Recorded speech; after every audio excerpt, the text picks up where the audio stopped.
Hi there. So back for another video. Character customization, development, build, whatever you want to call it. That's what we're going to discuss today. Obviously, it's a massive part of any ARPG, but it's something that I really want to focus on. Not so much in the sense of the player feels overwhelmed when developing their character, but more that they've got the options to build it the way they want, but also be successful in the game.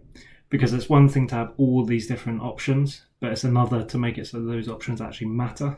Um, so yeah, that's something that I really want to focus on. Um, I think the sort of overarching thing for building your character is the passive tree. There's three different passive trees in the game. So you've got offensive, defensive, and utility.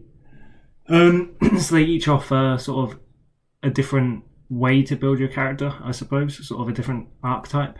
So obviously offensive revolves mostly around damage, so it's adding sort of on hit effects that revolve around dealing more damage in some way.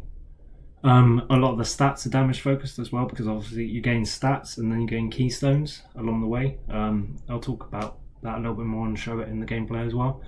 But yeah, it's sort of like your, let's say you're a fire and cold based elementalist. On the tree, you'll find the fire and cold clusters, and then as you progress through the clusters, you'll get increased damage, more damage, penetration, leech, like burn damage, frostbite damage, all those things associated with the damage component of fire and cold. And then the keystones will revolve around dealing increased damage or often like utility based on those damage types. So if you hit an enemy with fire, it might spread burns to enemies all around, that kind of thing. And then the defensive tree, as the name suggests, is a more defensive sort of way to play. So it'll revolve around boosting your sort of the health, your iron skin, your mana shields, getting the regen, the leech, the on hits, that kind of thing. And it'll be sort of the keystones revolve more around like sort of saving your character's life, or just making you tankier overall. There is some damage components to it as well, but it's based more on, say, like you deal fire damage based on your fire resistance rather than you just deal a flat amount of fire damage. So you can build defensively but still have offensive capabilities. The utility tree is sort of the hybrid of the two, and it involves stats like magic find, and like refilling your relics faster, your potions, that kind of thing. So it's kind of like you've got a build that's complete in of itself, then the utility tree might be the better way to go, because it will just give you that sort of unique edge. I suppose it's kind of like for those players that really want to push boundaries in different ways, and they kind of like coming up with these unique fun characters. The utility tree will really help with that.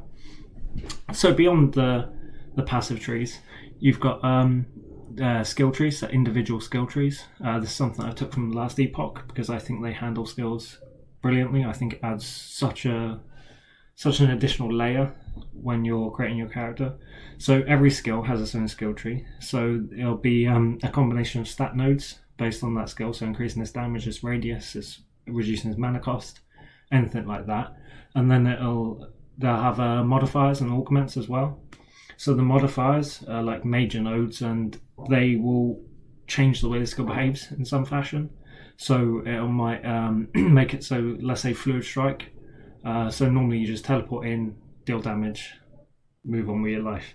But with you get a major node that makes it so you hit multiple times, you hit multiple enemies, you cast a frost nova at your location, like all kinds of things like that. So it really gives the player the opportunity to change the way the skill behaves to better suit them. I would say that's sort of the overall idea behind it. Then augment nodes just further enhance the major that they're associated with. Skill trees will be getting an overhaul during beta. At the moment, it's 4 majors, 4 augments, and 8 minor nodes per tree. But I want to increase that by double at least, so it just adds a lot more ways to play. There'll be pinnacle nodes as well, because the max level that you can take a skill to is level 20. Skills gain XP when they're on their bar, when they're on your hotbar and you use them, and also when you kill enemies, there'll be some like residual XP that all skills gain.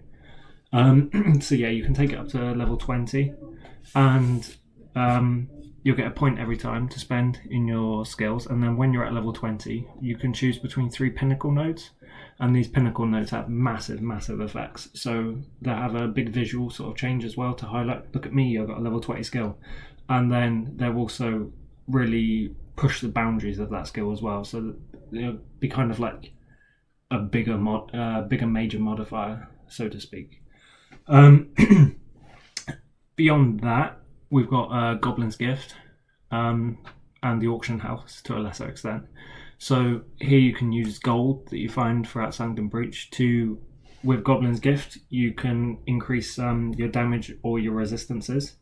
You get 5 points every time, cost 500 gold every time. There's a max of 20 stacks per stat.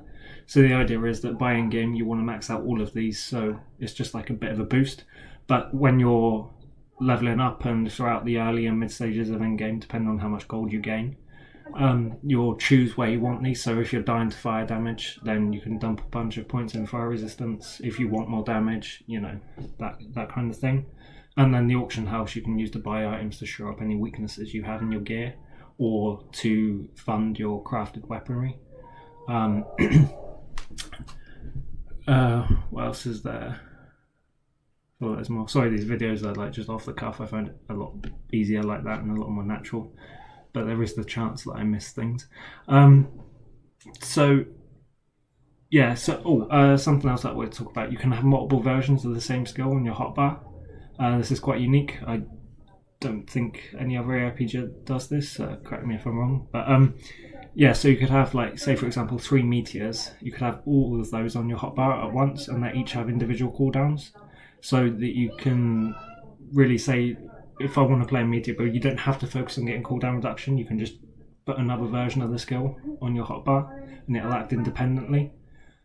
So it really opens up a lot of different ways to not just build your character, play your character. Class mastery. How could I forget? So when you reach level 30, you unlock the option to extend your base class into a mastery class. So these mastery classes normally offer a unique way to play your character. So it might turn it into a summoner instead of like a melee damage dealer or whatever. Or it could turn your ranged character into a melee, or it could focus in on a specific damage type. And the idea with this is that it's 25 nodes, so it's 21 stat nodes and 4 sort of skill nodes. So these skill nodes unlock an additional skill that you can use. As it stands currently, these skills don't have masteries, but they are more sort of skill trees, sorry, not masteries. But they're more well-rounded from the offset, so they should be usable and viable, like straight away, rather than having to build them up. That was the idea behind it. But they will be getting skill trees as well, just so it'll be a bit different to the base class skill trees. And you'll also get a start and set item when you unlock the class mastery, just to sort of highlight the way the class is meant to be played and give you that bit of a boost. The way you gain points in class mastery is by defeating the Guardians. So these go up to stage 25. I don't expect people to beat stage 25. It's that like 0.001% sort of content that people do. So plan around that. I expect the majority of players to get 15, 20 tops. So be warned. I think that pretty much wraps up build customization. If I forgot something, I apologize. We can talk about it at length in the comments, so I can make another video. I don't mind. I really want to focus on making it so that every character has the toolkit to be able to beat the entire game. You might not be the best, you might not be the fastest, but you can build it your way and you will be able to progress. I don't want there to be any like weak skills. I don't want skill A to be like twice the damage of skill B for no reason whatsoever. It's not something that I'm interested in. I really want to focus on balance and making sure that the game is enjoyable no matter what playstyle you have. So yeah, I'll see you in the next video. Thanks.